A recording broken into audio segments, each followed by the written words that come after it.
All right, let's talk about this fight. Terrence Crawford versus Errol Spence. Will we see this year? My answer to that is I doubt it. I don't think we'll get it this year. We'll be lucky to get it next year. Now, I didn't always feel like this, but I had to think about something for a second. And I'm going to share it with you. Okay? I'm going to tell you why I think that. But first, let's take a look at the PBC roster. All right? Take a good look at these guys. How many of these guys are legit pay-per-view stars? Or how about this? How many of these guys that you could put on pay-per-view consistently? You know, kind of how they do Errol Spence. How many of those guys in this roster do you see them doing that for? Or that can do that?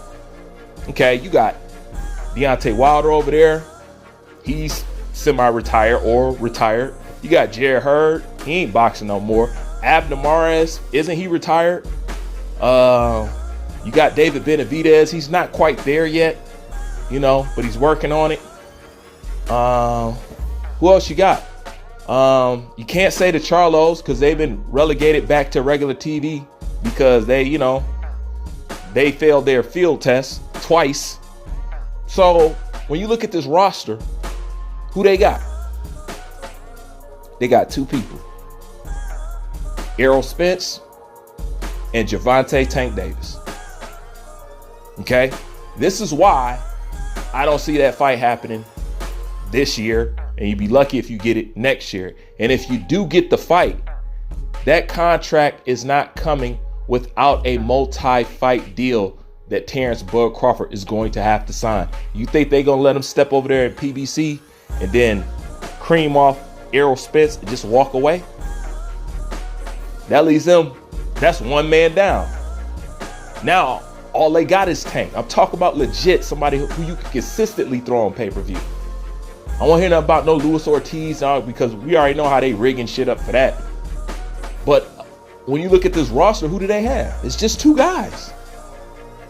It's just two guys that they can bank on to move the needle. You know, and Errol Spence is getting all the help in the world. You know, got the Dallas Cowboy owner, you know, buying his seats out and stuff like that. So the only real legit guy over there is Tank.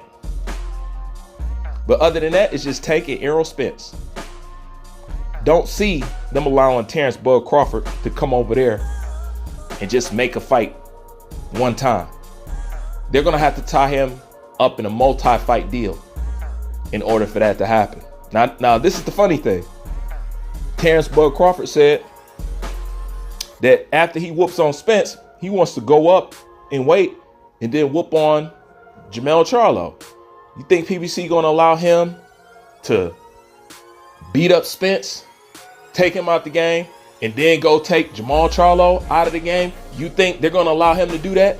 The only way that's going to happen is if he get in bed with him. Which is probably why you seen Floyd Mayweather partying with Shakur Stevenson and Terrence Crawford. That's probably why, because if they want to get this fight done, well, I need you to sign up to fight more people than just Errol. That's a fact. This is why I don't see the fight happening this year. And like I said, you'd be lucky to get it next year. And if you do, it's not coming without a multi-fight deal. They're going to do them the same way that they did Canelo. You know, unless, you know, the money is too good or whatever and whatnot, you know. But other than that, they're not going to let Bud just stroll in there, murk Errol Spence, and just walk off. No, they got to make some money off that. They got to make some money off of it. So do you see that happening? This is something that just totally went over my head. I wasn't thinking about. But when I ran across this picture, I said, hold on for a second. Well, how many guys do they got that they can actually, you know, receive some residuals from, that they don't have to who's a self-made star, who can push the needle, who's guaranteed to sell no matter. They can do what they're doing with Tank because Tank sells. So even though Rolly Romero is a garbage ass fight, we still gonna watch it. We still gonna buy it. I know I am. I'm not excited about it. I don't think it's the best fucking matchup, but I just like watching Tank. You know? So yeah, they got me on that. All right. But Tank is probably one of the only fighters over there that can command me to do that. And which is probably why, pay attention, which is probably why you're hearing about the return of Adrian Broner. Because if you get Adrian Broner back, then at least you'll have 3. Because Adrian Broner gonna sell no matter what. Period. He just too wacky in the brain not to. He's too entertaining. And people like AB, you know? And everybody do the same thing with AB. They, you know what? AB get treated like the Detroit Lions. Man, this year, our lineup, I'm telling you, we can do it this year. They do the same thing with AB. Oh, I think AB is focused this time. I swear he's focused. You know what I'm saying?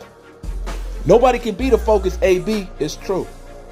A focused AB is hard to beat, but I don't think AB brain is really screwed down to his skull for him to ever be like that again. You know, like he gotta change almost everything about himself. He gotta have a life intervention or some shit like that. But other than that, when you're looking at this lineup and you talking about an undisputed fight, now I know that's next. I know there's nowhere else to go, but it's just really hard for me to see them making this fight this year. And like I said, you'll be lucky to get it next year. And if that happens, guess what? I no longer want to see the fight because both these guys at that time will be too old for me. Okay? Terrence Crawford is already a little bit too old for me, but Terrence Crawford got them Bernard Hopkins genes. You know what I'm saying? So he gonna be good for a minute, but I'm not interested in seeing this fight outside this year. You know, so it should be able to get made, but once you look at the politics of things and what's going over there at PBC, you know what I'm saying, as far as sellers and all that other stuff and needle pushers, they don't really got any. They haven't really built anybody up. Nobody has built themselves up. Nobody's a charismatic star. Nobody's nothing, you know, and that counts. This is why Rolly got the opportunity that he did, because Rolly's silly antics and all the stuff he does, it's entertaining and it sells. That's why I constantly push how important it is to be a character. Yes, I know that shouldn't be a prerequisite of boxing, but it is. If you're going to be a successful boxer, a mainstream boxer, this is what it takes.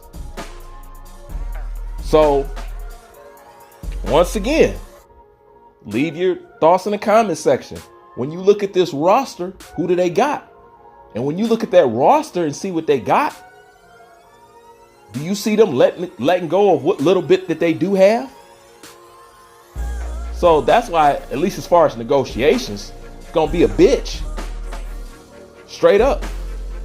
So that's why it's more than likely to me, you won't get it this year, and you'll be lucky to get it next year. I hope we can get it ASAP. I hope I'm wrong about everything. But when I look at it, I'm like, well, how this going to work out? Like, how is this going to work out? The only way I see it working out is if Bud Crawford signs a multi-fight deal. That's the only way I see it working. Since Spence is the A side, you know, and they're obviously going to be the one, you know, sending over the contract. I just don't see how that happens. And I believe at this point, I believe Eroll does want the fight. You know, because he put it on his people. He said, look, this is the fight I want. I don't care. You know, make it happen. Errol Spence could have took that position about this fight at any point in time. He just didn't want to. And since he's 1 foot out the door anyway, and kind of disenchanted with boxing anyway, of course he wants to fight now. But now the question is, can that shit get done? And does PBC want to take that risk or gamble? And 9 times out of 10, if they were keeping you away from Terrence Bud Crawford, it's because they don't believe you can win. This is why when Al Heyman talked to Errol Spence and told him all the people he was going to fight, he had his whole career lined up for him. You're going to do this, you're going to do this, you're going to do this. And Bud was nowhere in there. Now you're trying to take somebody who was nowhere in there, and now you're trying to put him in there. When originally, when they mapped out your career and how things are going to go, Terrence Bud Crawford wasn't nowhere in there. And if he was in there, he was there at the tail end, which they believe would have favored Errol Spence, because by that time, age is supposed to be affecting Terrence Bud Crawford. So Errol Spence should get the win. But that's all I got for now. I'll holla at y'all. I'm out.